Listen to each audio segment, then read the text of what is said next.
Nze sikolangako interview yonna oba nenjogera n'omuntu ne mubuuza kyayagala mu bulamu n'akyogera. Never. They are all vague. Ne bwe ntandiko kikubuuza kikyoyagala. Njagala emmotoka. Mpozi kale awo n'abaana bange. Never. And then you start teaching them how being specific help you. Because bwe naakukwata ne nkuteeka mu kisaawe ky'obulamu ne nzigyamu goalposts. Ojja kuba ozannya kigenda mu kisaawe. Bw'ojjamu goalposts, omuzannyo gu becoming invalid. People are just going through life. They are just wondering. They are following the follower. What are you doing? I will do. I can do it as well. Me too syndrome. And then at the end of the day, they become jack of all trades and master at none. Nze Bakaluba ne bonza okusasa wa 10.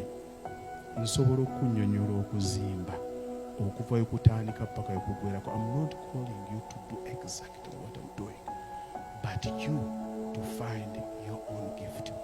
Many of you are very busy working for other people, but you are failing to work on yourselves.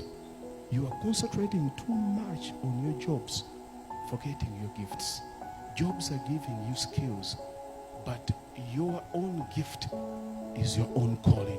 You can do it with less effort and people will be able to pay you.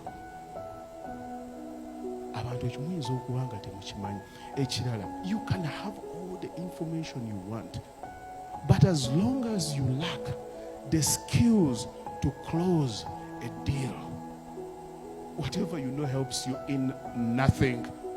Era nja kusaba abategese guno omusomo bwe muli bamusomesa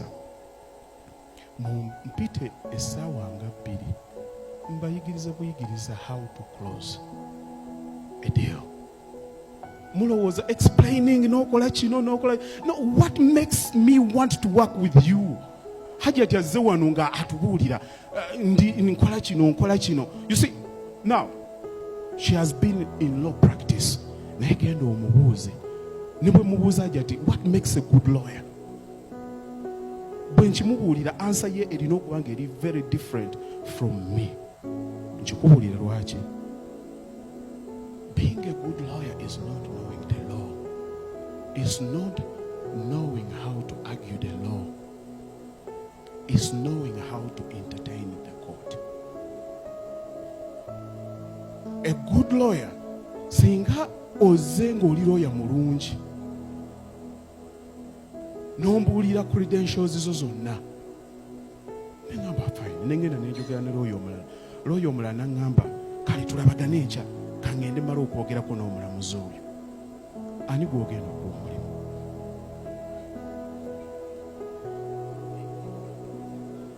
Ogenda kuwa. You see, a good lawyer is the one who can take a judge for a cup of coffee. And that's how the world works. Chovola mwenda muli eno mukaya na Trump lwaki tebamusiba? No, he knows the system. For you just learn the law.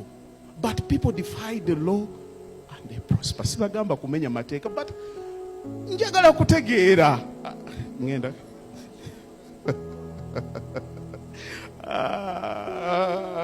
Ekyo kyovola bankiddukako mangu era bwe naatandika okukyogerako kiyinza okuntwalira obudde.